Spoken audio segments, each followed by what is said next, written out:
All right, begin.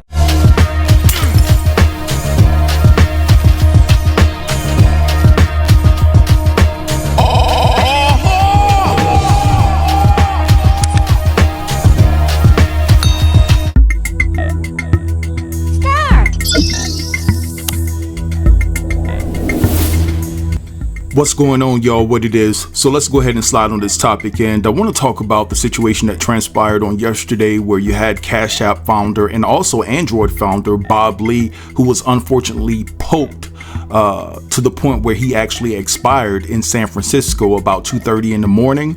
And so this situation is just crazy to me because you have a plethora of tech gurus who specialize within the cryptocurrency realm that passed away not too long after one another. So for instance, you had this guy by the name of Tia-Chin Koolander who co-founded the multi-billion crypto exchange Amber Group, and he passed away in his sleep at the age of 30 on November the 23rd, 2022. Now for me, 30 years old is a little bit too young for you to be passing away in your sleep. Does it happen? Of course it can happen. You know, it's not above the realm of possibility, but in my mind, I don't think that's the case. Then you have Nikolai Mushigian, who was an early developer of MakerDAO, the largest decentralized finance protocol that facilitates lending, borrowing, and savings to its users. So he was a direct threat to the bank.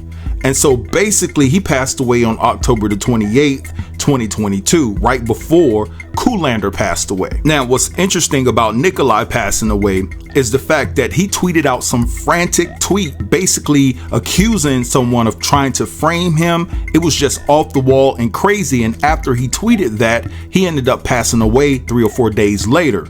So guys, what I want to do is just put this tweet up here and I want you guys to read what he actually said. This is really, really profound and groundbreaking information. So check this out and I'll be right back.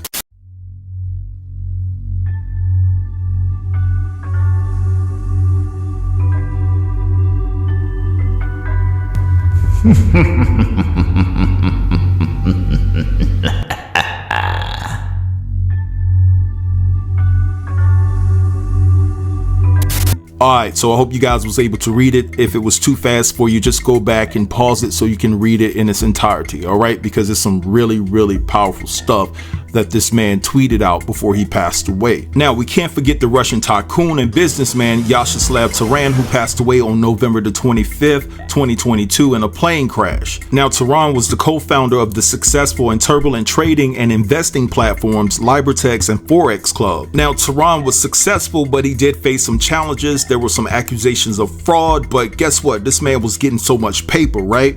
And so basically when his plane crashed, there was an investigation that went down, and basically the deputy prosecutor concluded that there was foul play. Now, when you take a look at Taran, Nikolai, and Koolander, and then you add Bob Lee to the equation, what did all four of these gentlemen have in common?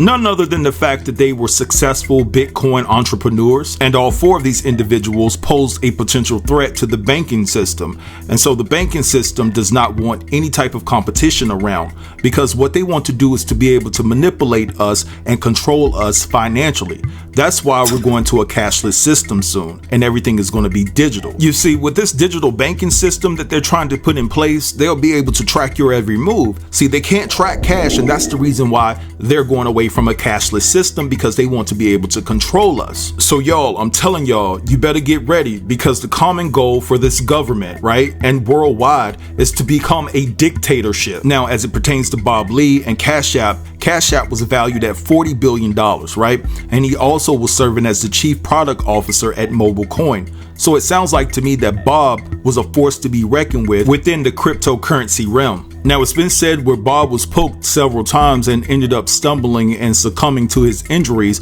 was in a great neighborhood of San Francisco. He was there visiting. He actually lived in Miami. So a lot of Bob's family, friends, and fellow cryptocurrency partners, they are just shocked that this took place in the neighborhood that it did within San Francisco, because it's a quiet and upscale neighborhood. Now, I do want to implement this. Back in January of 2022, I remember Biden putting in place that Venmo, PayPal, and Cash App would have to report transactions totaling more than $600 to the IRS. Now get this, Before Biden put all of this in place, these third-party payment apps, they only were required to send users a 1099 form if their gross income exceeded $20,000 or had more than 200 transactions per year. So they were governing these Cash Apps and Venmo and PayPals accordingly, watching everything they do and watching everything that you do. So y'all, listen, I'm just gonna stand on what I believe in. Something is going on here. There's something going on here. So if you want to call me a conspiracy theorist, call me one. I don't care. There is something terribly wrong. And so at the end of the day, I hope that everyone is ready to go into this dictatorship, because that's where we're heading. You know, there's no ifs, ands, or buts about it, right? They're trying to control us and manipulate us to the 10th power. But anyway, I'm gonna let this slide right here. I want you guys to drop down in the comments and give me your thoughts and things of that nature. Don't forget to like, comment, share, and subscribe. And until next time, peace.